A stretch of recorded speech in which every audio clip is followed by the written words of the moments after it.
On a Friday afternoon, Atlanta's calm was shattered by gunfire near the Centers for Disease Control and Prevention.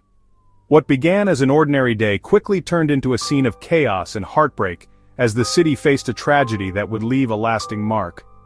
Just before 5 o'clock, a shooter opened fire at 1600 Clifton Road, targeting the CDC campus and nearby officers. The chaos was immediate. People scrambled for cover, and the sound of gunshots echoed through the area, sending shockwaves through the community. Police rushed to the scene, windows shattered, sirens wailed, and the community braced for the worst. Residents peered from behind curtains, unsure if it was safe to step outside, while first responders worked desperately to secure the area.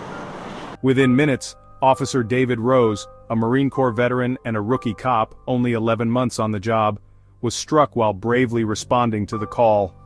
He had dedicated his life to service, first as a Marine and now as a police officer, determined to make a difference in his community. He was rushed to Emory University Hospital, but despite every effort, Officer Rose didn't make it. Doctors and nurses fought to save him, but the wounds were too severe. The news of his passing rippled through the force and the city. He leaves behind a pregnant wife and 2 children. A family forever changed in an instant, now facing a future without their husband and father. And it's hard not to feel that loss, even if you never met him. The pain of such a tragedy ripples outward, touching friends, neighbors, and strangers alike. He signed up to serve, to protect. He took an oath, knowing the risks, but believing in the good he could do. And in those frantic moments, he ran toward danger when others ran away. That courage, that selflessness, is what defines our heroes. As the investigation unfolded, authorities identified the shooter as Patrick Joseph White, a 30-year-old from Kennesaw. His actions left a community in mourning and searching for answers. He was found dead inside a CVS, a gunshot wound ending the rampage. The standoff was over, but the questions were just beginning. It's not clear if it was by his own hand or in the exchange with police. Investigators are still piecing together the final moments. The motive? Still under investigation.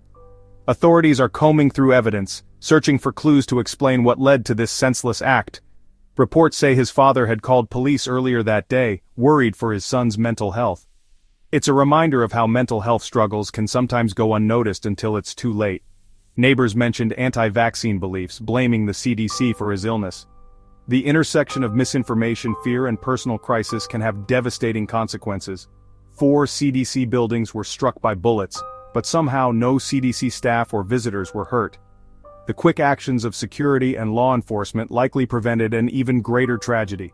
Even a daycare, with 92 children inside, was safely evacuated and every child reunited with their family. For many parents, it was the most terrifying call they'd ever received, but relief came as their children were returned unharmed. But this city is left shaken. The sense of safety, so easily taken for granted, now feels fragile. 4 people went to the hospital for stress and anxiety. The emotional toll of violence lingers long after the sirens fade. Lockdown swept through the CDC and Emory University. Students, staff, and families waited anxiously for news, their lives upended in an instant. Leaders, Governor Kemp, Mayor Dickens, Senator Warnock, offered their sympathy and called for a reckoning on gun violence. Their words echoed the frustration and grief of a city and a nation too often touched by tragedy. Officer Rose's sacrifice is a somber reminder: real people, real families pay the price when tragedy finds its way into our streets. His memory will live on in the hearts of those he served and protected. Atlanta, like too many cities, is left to pick up the pieces. The healing will take time, but the community stands together, determined to move forward.